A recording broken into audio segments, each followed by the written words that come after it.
Hi, I'm Tom Burgess and welcome to The Real Agenda, the podcast of political change. Now today we present another edition of our Challengers for Change series. And in this episode we feature a persistent and consistent campaigner for tax justice and a Green New Deal. Someone who's been pushing for change for many years. Originally trained as a chartered accountant, Richard Murphy was co-founder not only of the Tax Justice Network, but also of the Green New Deal group. He is the author of The Joy of Tax and a prolific blogger, as well as a regular event speaker. Currently, he's also Professor of International Political Economy at City University of London. So today, we hear about the reasons for tax and how it could all be a lot fairer if there was the political will. We hear a bit about modern monetary theory and also the urgency of a Green New Deal. I started by asking Richard, what is wrong with the tax system? Our tax system fundamentally does not work the way that I believe it should if it was to reflect the real interests of the society that we live in. Now, when I wrote a book called The Joy of Tax, what I said in that book was that the joy of tax was that tax can shape the way our society works and functions and how it shares the rewards within it. Now, that to me is joyful because it means we have a mechanism that will deliver a better world. And that's what I'm interested in doing. So I'm not interested in taxing for the sake of it. That would be rather boring. I'm interested in what tax can do. Now, I think tax does a number of really quite important things. I'm going to leave aside the interrelationship between tax and modern monetary theory and instead just look at some of the other things it can do. It can redistribute income and wealth. It can change economic policy within a country. So what it can do is encourage some activities and discourage others, and that might be very important as we head towards a climate crisis. It can reprice market failure. So, for example, markets will let alcohol be sold very cheaply because, in fact, you can brew it for very little, but we know that there's a social cost to excessive alcohol consumption, so we reprice alcohol for that reason, and carbon and other various things. Tax encourages a strong relationship between a government and the people who are governed. Within a community, what tax creates is, well, the filling in the social contract, if you like, the consideration in the social contract. It's what cements the government and people together. And what we know is that when people pay tax, they vote, which is one reason why I'm very worried about steps to take people out of taxation, even if they don't pay very much tax. I'm not keen on people on no incomes paying very much tax. But I do like the idea that people feel they have this relationship with government and therefore tax matters to them because they vote as a consequence. So those are some of the things that tax does. What I didn't mention was that tax pays for government spending, because it doesn't. What we now know from modern monetary theory, and I don't think there's really very much doubt now that this is true, is that actually government spending is paid for by the Bank of England extending effectively an overdraft to the government every time that the government says it wants to spend, and then that is either cancelled by taxation or it is cancelled by the formal structure of borrowing if obviously the books don't balance, which they don't need to. But so tax doesn't pay for government spending. Tax does, in the macroeconomic sense, have a different function because any government can spend any amount of money in principle because it... So should the government ignore the issue of saying I'm going to raise tax to pay more public services? There is no reason why you have to raise tax to pay for more public services if you have an economy that is not running at full employment. If you have an economy running at full employment and you want to raise more public services, you've got to suppress some activity somewhere else in the economy to reallocate resources from an activity that's already using the resources to the government that thinks it's got a better use for the resources. So tax can then reprice a market service to make sure that people are available to work for the government. But so long as the economy is not working absolutely flat out, and let me assure you the UK economy has not been working absolutely flat out for a long time because we have massive underemployment in our economy, then actually we don't need to raise tax to pay for increased government services. In fact, we would raise more tax by spending more on government services because we would raise people's incomes, and so we'd raise more tax as a consequence simply by putting more money in people's pockets by the government creating money and then amazingly collecting it back. But this is a totally different narrative about tax. The point is, tax shapes our world, and that's what's so important. If the tax system does not work properly, either we get a world that we don't want, or alternatively, the reach of government to achieve its ambition, in other words, to shape the world the way it wants, is limited. And this is where tax abuse comes in. Because when we have tax avoiders who are not paying their fair share, then they are beyond the reach of government policy, and we therefore aren't making them do what we as a society want. So we have large companies becoming more and more profitable at the cost to everybody else in society, and that creates imbalances and unfair competition, and that's not what we as a society want, so tax abuse has a cost. And if we talk about tax evasion, which is more common than tax avoidance, then quite clearly we're having some people who are paying an unfair, disproportionate part of taxation, which is needed by government because it has to cancel inflation, which is what government requires taxation for at a macroeconomic level, and others are getting away without making any contribution at all. So it's about justice that we need to tackle these issues, not to pay for services. So when you say it's about justice, there needs to be a fair method of taxation. We need to apply the rules the same to everyone. That's one of the definitions of justice, that everybody is treated in the same way. So clearly, if we have a system that does not mean, or that means that some people don't pay tax because it's possible to evade it, or that some people don't pay tax because it's possible to avoid it, then we have an injustice, because we have an unfair allocation of the tax bill. And we actually, by the government failing to collect the tax, compound that injustice by charging some people too much, letting some people get away with it, and as a result misallocate resources in society towards the cheats and scoundrels. We don't want that. Is modern monetary theory something that can be implemented should we wish to, and how will it impact on the tax system? Money is simply a promise to pay. We know that. Just pick up any banknote in most countries of the world, but most especially in the UK, and it says, I promise to pay the bearer on demand a sum of £20 or whatever. It's a promise to pay. And the government fulfills that promise in its case by accepting that note in exchange for your tax liability. That's how the tax system gives money its value, which is another reason why we need taxation. This is how money is created, literally a promise to pay. And that's true with banks as well. If you go to a bank and ask for a loan, they don't lend you somebody else's money. You promise to pay them, i.e. you promise to repay the loan, they promise to pay the money they've lent you to somebody else in accordance with your instructions, so to pay for your new car or to whatever it might be.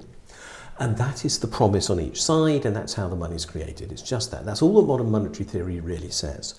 But what it also says as a result is that in practice, what this means is that no government has to have tax to spend. Instead, it has a central bank of its own. The UK owns the Bank of England. Now, the US does not own the Fed, but in practice, the Fed works entirely on the instruction of the US government. So for practical purposes, it does. And so on. And in the UK, let's use it as an example, if the UK government decides to spend, it tells the Bank of England, we are going to spend £1 million on this project, please pay someone for it. And in practice, they don't need there to be tax there before they do so. The Bank of England simply says, that's fine, you promise to repay us, we'll pay somebody, you pay us back in due course. So in fact, we could build high-speed rail across the country and stop arguing about the cost? If we had the resources to build high-speed rail. If we haven't got the resources to build high-speed rail, then we can't do that. We'd just create inflation instead, because we'd have too much money chasing too few resources, and that is what creates inflation. It's not the printing of the money as such which creates inflation, it's the fact there aren't enough resources to spend it on. And therefore, does that by you mean there's not enough skilled engineers? Or there might be not enough skilled engineers, that we might not be able to import the right materials, we might not be able to buy the land at the right price, you name it. But we can do those things if we've got the people to do it. And this is true of all government programmes. So long as the resources are available, the physical, real, on-the-ground resources are available, then we don't create inflation. The moment we run out of real resources, creating more money creates inflation. Now, the art, therefore, of macroeconomic management is deciding what's the right balance between fueling the economy to create full employment and reclaiming enough of the money spent by way of tax to make sure you don't end up with inflation. That is the macroeconomic cycle. Tax is fundamental to that process as a result. So one of the things we're particularly concerned here on the real agenda is inequalities and finding the answers to the extreme economic inequality, and obviously tax justice comes into that. How do you relate what you're talking about to the extreme inequalities that exist in the country? Modern monetary theory and extreme inequalities have very little to do with each other unless we're talking about the form of quantitative easing that governments have done today, which have fueled inequality. Let's presume we're not going to do that type of quantitative easing, which is a form of modern monetary creation, in the future, because it has been extremely unjust. The way in which we can use tax to tackle inequality is quite clearly to change the tax system to actually tackle income and wealth inequality. We could tackle wealth inequality much better than we do now. We have no effective wealth tax in the UK. Well, we don't have something called a wealth tax. We could actually have an annual wealth tax. We could say everybody who's got wealth of over more than $1 million a year could pay 1% of the excess over $1 million in tax a year. And so somebody with £2 million of wealth would have the first $1 million tax-free, the second would be taxed, and they'd pay $10,000 in wealth tax. If you've got $2 million of assets, could you afford to pay $10,000 in wealth tax? My suspicion is that the answer is yes, if I'm honest. But some will disagree. We could have better inheritance taxes. We could have capital gains taxes that are charged at the same rate as income taxes, because I can see no earthly reason why they aren't. And indeed, Conservative Chancellor Nigel Lawson had them taxed at the same rates in the 1980s and 90s. We could also look at the way in which we give lots of allowances and reliefs to wealth. So, for example, the inheritance tax reliefs are incredibly generous and allow vast amounts of unearned wealth to be passed between generations, so concentrating wealth in some families and denying it to others. And we have an absurd capital gains tax allowance that basically gives 2 annual personal tax reliefs to those who are wealthy enough to have capital gains, when the rest of us only have 1 because we're merely working for a living. Injustices are things that the tax system could tackle and which have been built into it at present. And that's the difference, isn't it? So if you had a wealth tax and a various form of wealth tax, it doesn't really cause any hardship. My argument is it doesn't. Yeah, but with income taxes, at the lower end, it causes extreme hardship. Why are we taking income off people who haven't got enough money to live on? Well, again, a very good question. I actually think that there is an argument why people should pay small amounts of tax, but at low rates. We have sometimes tinkered with 10% tax rates in the UK, but they've always been for tiny tax bands, sort of the first 2,000 of taxable income or whatever. Very token gestury. We could obviously allow those bands to be bigger. We could then tax those on much higher incomes more progressively. If we look at the overall tax rates that are applied on income in the UK, the people in the lowest band of earners actually have the highest net effective tax rate. Now that's actually because they get quite a lot of income which is untaxed. I mean, because some benefits aren't, and so it's all a little distorted in the lowest 10%. But if we look across the rest of society, from those who are earning above the bottom 10%, and we're still talking about people who are earning sort of 10,000 or less a year, up to those who are earning up to $500,000 a year, then they're all paying roughly the same overall rate of tax. Quite extraordinary. Most will be paying between about 33 and 35% overall. If we get to the very highest earners, almost certainly the overall tax rate goes down. Why? Well, because they actually have so much money left over at the end of the week that they can always do saving, they can always hide their income in companies, they can always use the allowances and reliefs for investment, and this brings down their overall tax rate considerably so that they may pay much less than the rest of us. Wholly unjust. The workers of this country, quite bizarrely, pay more tax than the shirkers, who are those who literally are living off capital income. So when Tories say actually the shirkers are those who are on benefits, no, most of them are struggling very hard in all sorts of social circumstances. The shirkers are those who are living off investment income, and they tend to have the lowest overall tax rates in the UK, which is quite absurd. So I'm not against tax being paid. I am very heavily in favour of a progressive tax system. The tax that is most iniquitous here is one you haven't mentioned, in fact. Well, there's 2 taxes here which are most iniquitous. One is national insurance, which is a very regressive tax because it is actually, first of all, only paid by those who work and not by those who don't work, and that's very unfair. Why should you, if you live off rental income, not pay a contribution supposedly towards your pension in the national insurance system, even though you're going to benefit, in the health system, even though you're going to benefit from both? But also, why should national insurance go down at £50,000 of earning, and therefore actually mean that those on higher earnings pay less national insurance proportionally than those on lower earnings? So that is quite clearly wrong. We need to actually work out how to rebalance that equation. The other equation that is wrong is actually the relationship between tax and the benefit system, where because, as it stands, and universal credit has not solved this problem, we see that as people have their earnings rise to nothing like national minimum wage necessarily, are seeing suddenly that the withdrawal of benefits and the introduction of income tax and national insurance on their earnings produces an overall effect of tax rates of sometimes up to 80% on a marginal pound. So they earn another £100 between, say, £13,000 and £13,100, and 80% of that is lost in benefit withdrawal and tax. Now, that's completely unfair as well. So we need to have a look at that. Now, one of the ways to solve that is a universal basic income. There are problems with universal basic incomes, I will tell you.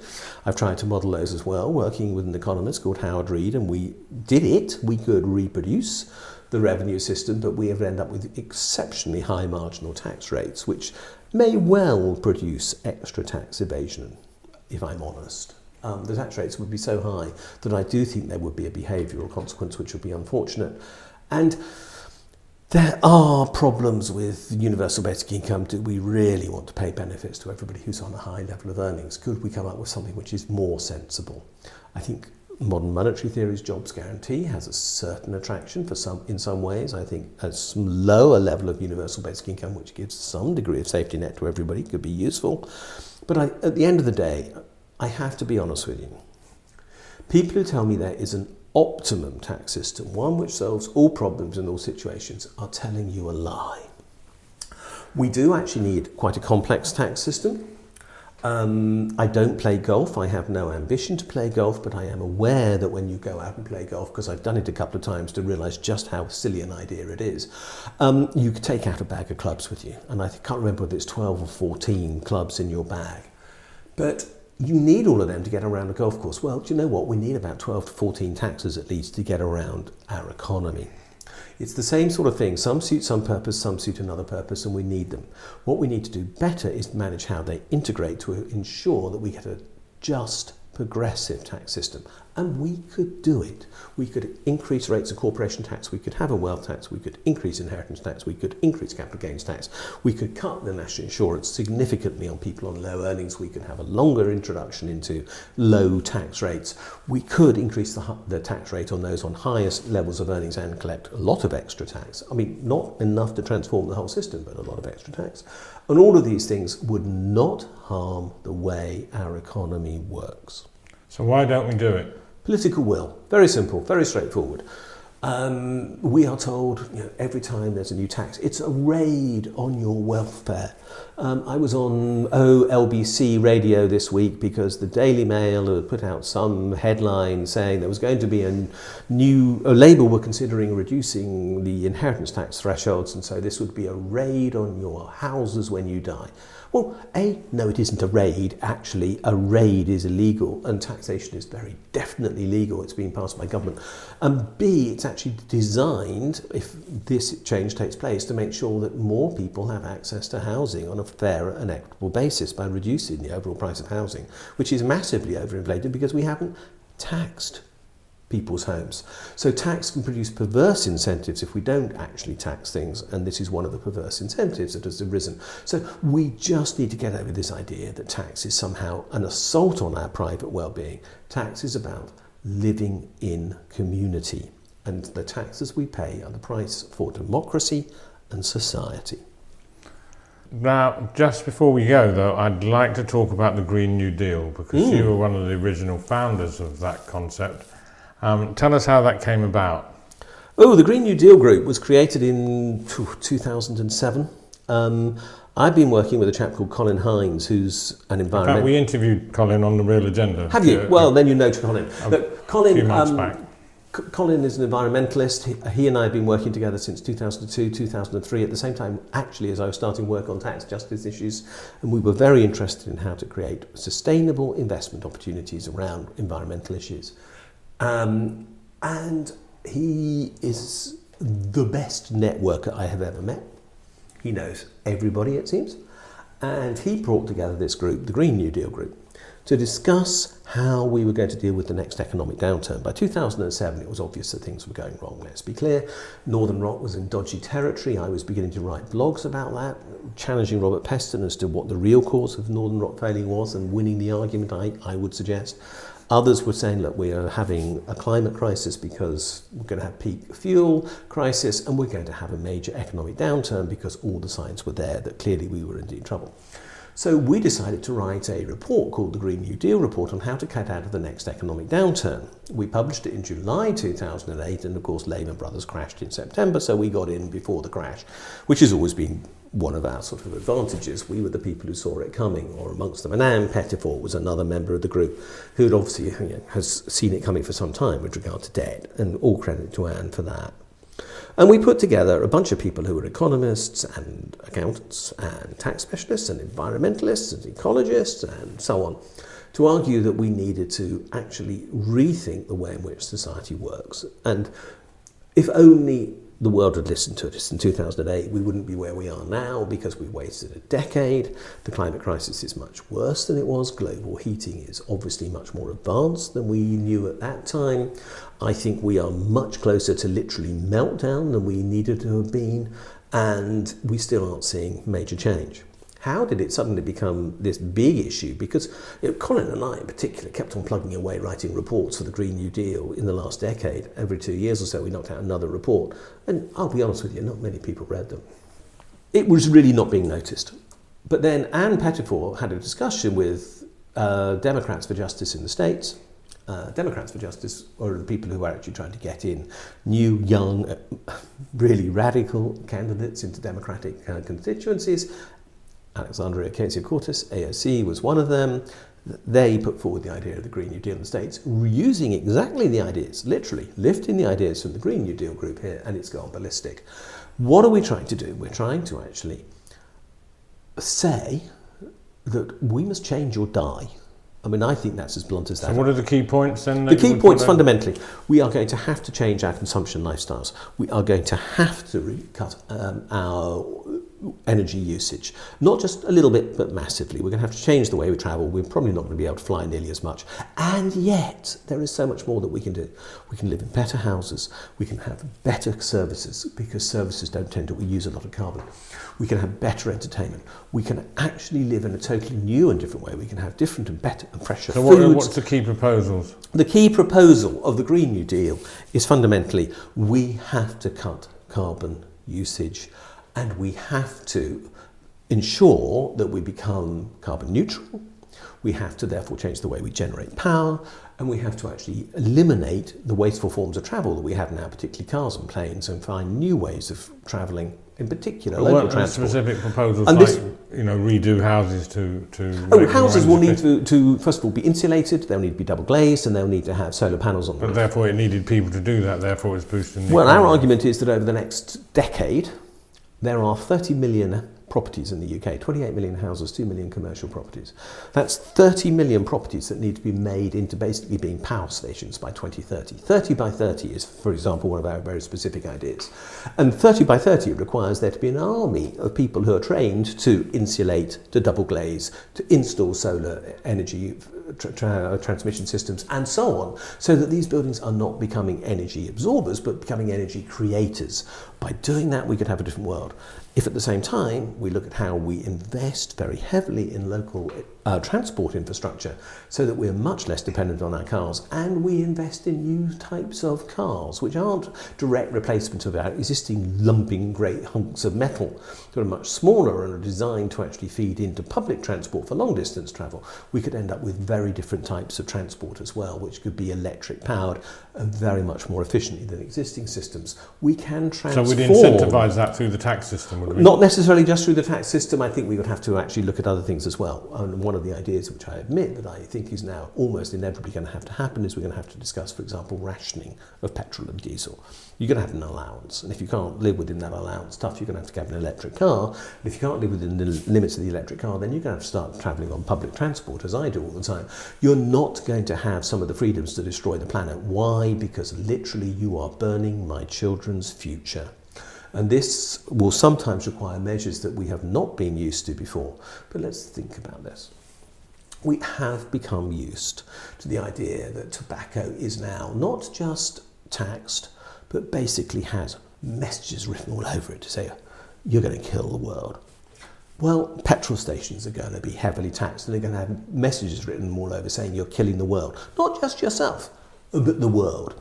And we're not going to be allowing people to advertise products which are achieving this result either. But again, we don't advertise tobacco, we don't advertise lots of alcohol, we don't advertise other harmful products. We're going to see a change in the nature of our consumption in our society.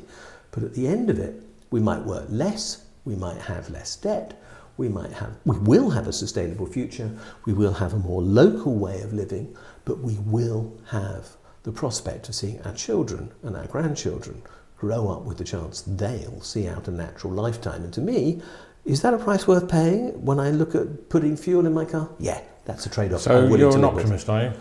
At the end of the day, I think you have to be. Look, life is a paradox. You live life knowing for when you're going to die, but presuming that you're going to live for some time to come.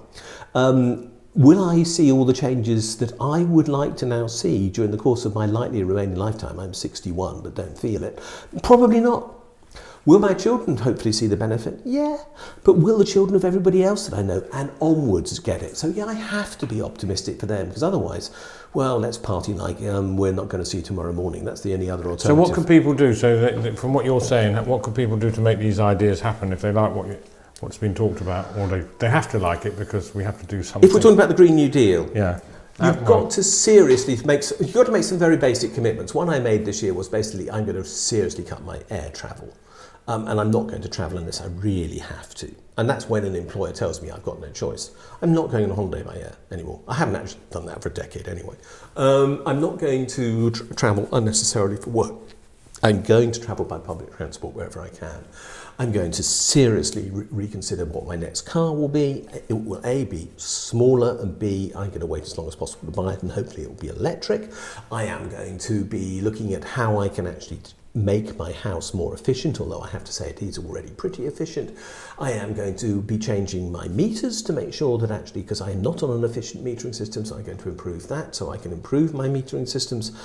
When my gas boiler needs replacement, which at some time, because it's now 15 plus years old, I guess it will, I'll have to look at an alternative. So it's up to us, we've got to change our behaviours. We will have to change our behaviours, and literally my message is change or die.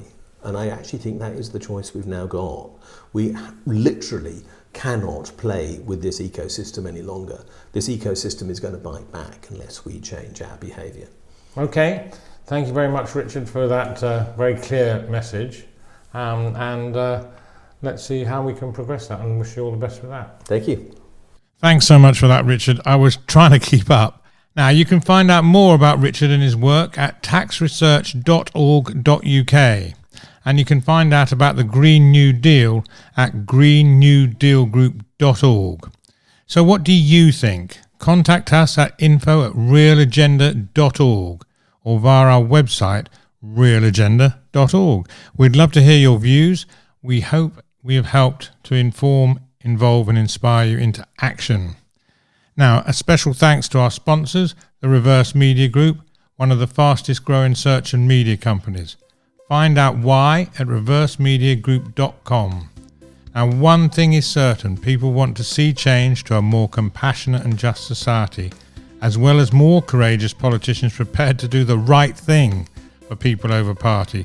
It's urgent, and it's up to us to make it happen. That's The Real Agenda. I'm Tom Burgess. Thank you for listening, and I look forward to talking to you again soon.